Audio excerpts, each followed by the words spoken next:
What should be the Christian response to Black Lives Matter? Could there be anything more a part of the news today than that question? I'm going to give you Rick's opinion. That doesn't mean I'm right. We all understand things from our perspective, but here's my perspective. There are two completely different things, and they get pushed together.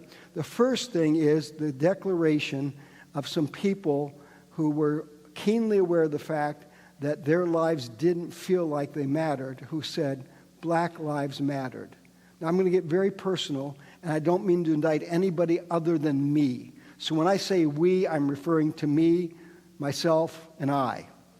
You can decide whether you fit in.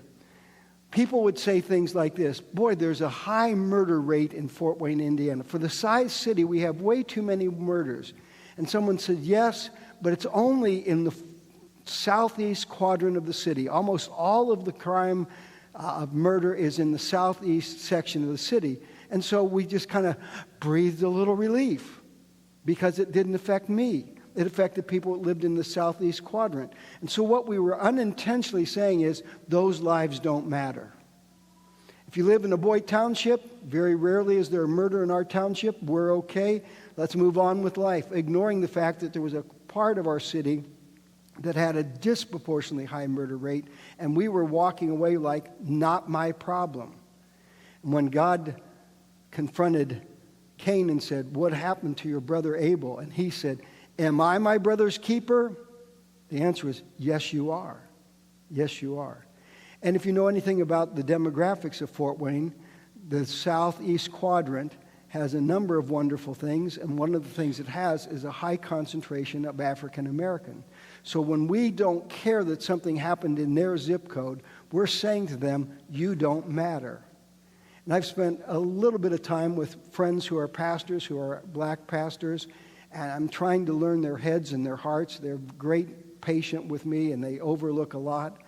And they feel this. Even Pastor Luther, who is officially the pastor emeritus of the chapel, he's here 2 or 3 times a year. He feels in our city that separation of what's happening in the southeast quadrant doesn't matter to the larger city. Now, that's not a criticism of city council. That's not a criticism of the mayor, any elected officials. Everybody is becoming more and more aware of the imbalance, and we are trying to build bridges of understanding to each other. So this is where it started, particularly in Ferguson, Missouri, when people who were black felt like it didn't matter that somebody was killed because they were in the wrong zip code. They were the wrong color of skin. I get that. Now, what's happened to them, again, this is just my opinion, what's happened is the Black Lives Matter was hijacked by militant people who have a whole different agenda for America. That the Black Lives Matter organization is not something we would endorse in any way, while we would very quickly endorse that Black Lives Matter. I don't know whether I made everybody uncomfortable. Maybe you're never coming back. If you're not, thank you for the years that you've come. These are difficult things because most of us, and I'm talking about me, most of us, we'd sure like to get back to normal football. And we don't ever stop to say, what was Kaepernick so upset about? We didn't like it disrupting football. We didn't like him disrespecting the flag. I still am uncomfortable with that. But we're just now getting around to what's behind that. And so here's the key. Seek first to understand, then to be understood.